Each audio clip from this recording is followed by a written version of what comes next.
इस सीजन में हम ऑलरेडी बहुत बार मौत का खेल खेल चुके हैं और एक और मौत का खेल हम खेलने जा रहे हैं against Atletico D Madrid.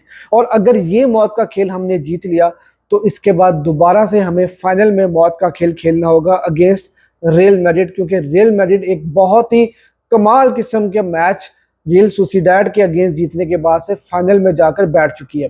Barcelona इस सीजन में ऑलरेडी 3 बार एथलेटिको मैड्रिड के अगेंस्ट खेल चुकी है और तीनों बार बहुत ही क्लासिकल गेम्स हमें देखने को मिली। पहला गेम बार्सा ने बहुत अच्छे से डोमिनेट किया, लेकिन हम लोग वो गेम अनफॉर्चुनेटली ला लीगा का गेम था जो हम हार गए थे और आखिरी मोमेंट में सॉर्लोथ ने गेम को चेंज कर दिया था और हम लोग वो गेम 2-1 के साथ हार चुके थे। उसके बाद दोबारा से हमें मैच खेलने का मौका मिलता है कोपा डेल रे में और वो गेम 4-4 के साथ बराबर हुआ था, जहां पर बार्सिलोना 2-0 से पहले 5 मिनट में हार रही थी। बार्सा ने कमबैक किया, 4-2 किया और उसके बाद से दोबारा से एथलेटिको मैड्रिड ने 4-4 कर दिया और वो मैच अभी भी अलाइव है और हम उसकी सेकंड लेग खेलने जा रहे हैं आज एथलेटिको डी मैड्रिड के अगेंस्ट। और फिर हम तीसरा मैच खेलते हैं एथलेटिको मैड्रिड के अगेंस्ट ला लीगा का मैच वांडा मेट्रोपोलिटानो के अंदर, जहां पर बार्सिलोना 4-2 के साथ एक बहुत ही कमाल किस्म का कमबैक करके ला लीगा की title hopes Atletico D Madrid के ऑलमोस्ट ओवर कर देती है। अब एथलेटिको डी मैड्रिड इस मैच के लिए जो है वो पूरी तरह से तैयार होगी, क्योंकि एक ओनली कोपा डेल रे बचा है जहां पर एथलेटिको डी मैड्रिड सरवाइव कर रही है और एक ही कंपटीशन उनके पास है जिसके लिए वो मेरे ख्याल से अपनी जी जान लगा देंगे, क्योंकि ला लीगा में ऑलरेडी वो बार्सिलोना से 9 पॉइंट पीछे है और मुझे लगता नहीं कि ला लीगा में अब 9 गेम्स बाकी हैं तो 9 पॉइंट्स का डिफरेंस वो खत्म कर पाएंगे और टाइटल रेस जीत सकते हैं, मुझे ऐसा लगता नहीं है। उसके अलावा चैंपियंस लीग में उनको हार्ट ब्रेक मिला था और वो रियल मैड्रिड के अगेंस्ट पेनल्टी शूट आउट में हार जाते हैं। तो एक बचता है कोपा डेल रे और जहां पर मुझे लगता है कि सिम्योनी के एथलेटिको डी मैड्रिड अपनी जी जान लगा देगी बार्सिलोना को हराने के लिए। तो क्या ये अल क्लासिको फाइनल होगा या मैड्रिड डर्बी होने जा रही है, ये तो हमें पता लगेगा आज के मैच के बाद। लेकिन अब मैच के ऊपर हम जरा थोड़ी सी बात कर लेते हैं टेक्निकली। तो देखो यार, जो न्यूज इस वक्त आ रही है उस न्यूज के मुताबिक इस गेम के अंदर सिम्योनी जो है वो थोड़ी अटैकिंग फुटबॉल खेलेंगे और वो डिफेंसिव अप्रोच के साथ नहीं उतरेंगे। अब ये खबर कितनी सही है कितनी नहीं वो मैं नहीं जानता, लेकिन जितनी फुटबॉल मैंने देखी है, जितना मैं सिम्योनी को जानता हूं, मुझे लगता नहीं है कि सिम्योनी अटैकिंग फुटबॉल खेलने की बार्सिलोना के अगेंस्ट गलती करेंगे। उसकी रीजन क्या है कि बार्सिलोना के अगेंस्ट जोन से भी टीम ने अटैकिंग अप्रोच इस सीजन में अपनाई है, वो टीम जो है बार्सा के अगेंस्ट बहुत बुरी तरह से सफर करती हुई नजर आई है, क्योंकि बार्सिलोना अटैक करने वाली टीम्स के अगेंस्ट काउंटर अटैक भी बहुत अच्छा करती है और बार्सा का अपना अटैक भी बहुत ही लीथल है। और जो टीम भी थोड़ा सा डिफेंसिवली खुल जाती है ना तो बार्सिलोना उनको बहुत बुरी तरह से हर्ट कर देती है। तो मुझे लगता नहीं है कि सिम्योनी जो है वो इस तरह की गलती करेंगे और मुझे लगता है कि एक ट्रैप हो सकता है, एक न्यूज हो सकती है सिर्फ, लेकिन सिम्योनी एक कंप्लीट गेम खेलने की कोशिश करेंगे। वो डिफेंसिवली एक सॉलिड डिफेंस के साथ उतरेंगे, मिडफील्ड में वो कोशिश करेंगे कि बार्सिलोना को ज्यादा खेलने ना दें और काउंटर के ऊपर बार्सा को जो है वो हर्ट करने की कोशिश करेंगे। उसकी रीजन ये है कि पहली बात तो ये कि इस मैच की फर्स्ट टाई जो थी वो 4-4 के साथ बराबर रही थी और यहाँ पर गेम जो है वो पूरी ओपन होगी और मुझे ये लगता है कि सिम्योनी इस गेम को लंबा लेकर जाएंगे। 120 मिनट तक भी अगर ये गेम जाती है तो सिम्योनी इस चीज को माइंड नहीं करेंगे। उसकी एक रीजन ये भी है कि एथलेटिको मैड्रिड को इस वीक में थोड़ा सा रेस्ट भी मिल गया था, क्योंकि इंटरनेशनल ब्रेक के फौरन बाद से बार्सा ने एक एक्स्ट्रा गेम ओसासुना वाला खेला था, तो बार्सा के प्लेयर्स कहीं ना कहीं थोड़ा सा फटीग में तो रहेंगे या उनको थोड़े से ज्यादा मिनट्स खेलने को मिले हैं, तो एक वो फैक्टर तो है। और कंपैरेटिवली एथलेटिको मैड्रिड का स्क्वाड डेप्थ भी थोड़ा सा ज्यादा है बार्सा से और उन्होंने गेम्स भी कुछ कम खेली हैं, तो उनके प्लेयर्स थोड़े से फ्रेश भी होंगे।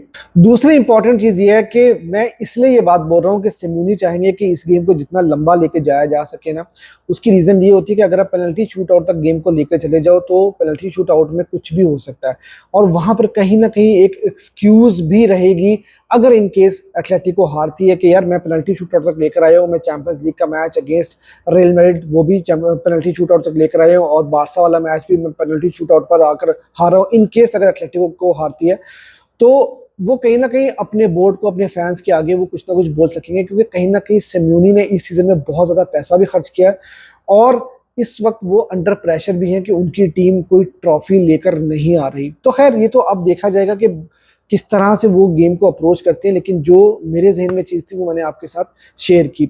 अब बार्सिलोना की लाइनअप क्या हो सकती है, बार्सिलोना इस गेम को कैसे अप्रोच करेगी। पहली चीज़ तो ये कि दानी ओल्मो अवेलेबल नहीं है, उनकी जगह पे कौन खेलेगा। एक सिलेक्शन डिलेमा होगा कि क्या फ्लिक गावी के साथ जाएंगे या फर्मीन लूपस के साथ जाएंगे। तो मेरा ख्याल है कि गावी के साथ जाएंगे। ठीक है, गावी इतनी अच्छी फुटबॉल नहीं खेल रहे हैं, लेकिन गावी का ये है कि जब जब दानी ओल्मो इस सीजन में अवेलेबल नहीं थे तो गावी ही ऐसे प्लेयर थे जिन्होंने ओल्मो को रिप्लेस किया था। और फिर वही बात है कि आपको अगर प्रेसिंग करनी है तो लेवेंडोस्की प्रेसिंग इतनी अच्छी नहीं कर पाते, क्योंकि ऑफ कोर्स उनकी एज ज़्यादा है, वो अपनी एज की वजह से प्रेस नहीं उस तरह से कर पाते। तो गावी उनकी हेल्प करते हैं और लेवेंडोस्की थोड़ा सा डीप आकर खेलते हैं। एक तो चीज़ ये।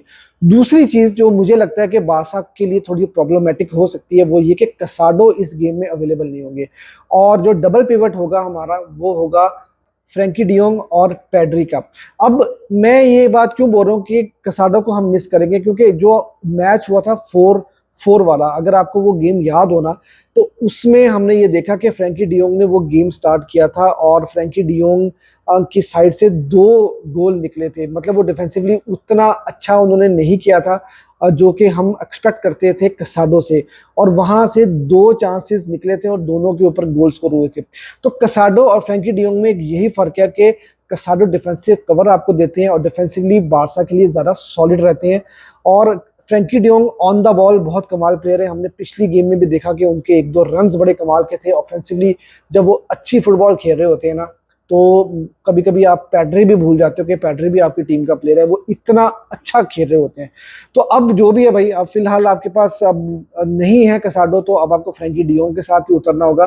तो यहाँ पर हमें फ्रैंकी डियोंग और पैड्री का डबल पिवट देखने को मिलेगा और कैंप पोजीशन के ऊपर होंगे गावी। बाकी आपकी जो गोलकीपिंग पोजीशन है वो शेजनी होंगे वहां पर, और उसके बाद आपकी जो डिफेंस होगी यहाँ पर कुबारसी और इनिगो मार्टिनेज आपको स्टार्ट करते हुए नजर आएंगे। राइट बैक की पोजीशन के ऊपर कुंदे होंगे, लेफ्ट के ऊपर होंगे बाल्दे, और उसके बाद आपके फ्रंट 3 जो होंगे उसमें होंगे लामिन यमाल, लेवेंडोस्की, और लेफ्ट के ऊपर होंगे रफीनिया। अब रफीनिया के बारे में ये न्यूज़ बड़ी पॉजिटिव आ रही है क्योंकि वो फिटीग में थे, पिछली गेम उन्होंने नहीं खेला था, तो अब वो बिल्कुल फ्रेश है और बिल्कुल अवेलेबल है इस गेम के लिए, which is a very good sign for Barcelona. अब इस गेम के लिए फेरान टोरेस बहुत इंपॉर्टेंट होंगे, क्योंकि जब वो आएंगे सेकेंड हाफ में, जब उनको 25-30 मिनट मिलेंगे खेलने के लिए, तो वो भी डिसाइसिव हो सकते हैं। इस पूरे सीजन में वो बहुत डिसाइसिव रहे हैं, बहुत इंपॉर्टेंट रोल उन्होंने प्ले किया एज अ सुपर सब। तो ये लाइनअप जो है वो बार्सिलोना की हो सकती है, मेरे ख्याल में यही लाइनअप होगी। और बाकी अगर प्रिडिक्शन की बात की जाए तो मुझे लगता है कि ये बहुत टाइट गेम होने जा रहा है। ये गेम 120 मिनट का भी गेम हो सकता है, पेनल्टी शूट आउट भी इसमें लग सकती है। और फ्लिक ने ये बात कही है कि यार हर ट्रेनिंग सेशन के बाद से हम लोग पेनल्टी शूट आउट की प्रैक्टिस करते हैं, तो he is ready for the penalty shoot out, और अब देखना ही होगा कि क्या होता है। लेकिन अगर मैं प्रिडिक्शन की बात करूं तो मुझे बार्सिलोना के लिए एक नैरो विन नजर आती है, और मुझे लगता है कि हम लोगों को अल क्लासिको फाइनल जो है वो देखने में मिलेगा। And I will go with a 3-2 score for Barcelona. और अगर पेनल्टी शूट आउट पे भी मैच जाता है तो मुझे लगता है कि बार्सिलोना पेनल्टी शूट आउट पे भी एटलेटिको को हरा सकती है, क्योंकि शेजनी जो है वो बड़ी अच्छी फॉर्म में है, और मैंने देखा है कि Oblak on penalty shoot out है वो इतने अच्छे कीपर भी नहीं है। लेकिन भाई पेनल्टी शूट आउट पे कुछ भी हो सकता है, तो कल को मुझे ना बोलना कि मैंने क्या प्रेडिक्शन दी थी। तो आप भी अपनी प्रेडिक्शन जो है वो मेरे साथ शेयर कीजिए, और आप बताइए कि आपको क्या लगता है कि अल क्लासिको फाइनल होगा या मैड्रिड डर्बी होने जा रही है। Do let me know in comment section. और वीडियो आपको अच्छी लगी तो वीडियो को लाइक कर दीजिए, और अगर अभी तक आपने मेरे चैनल को सब्सक्राइब नहीं किया तो मेरे चैनल को सब्सक्राइब करना ना भूलिएगा।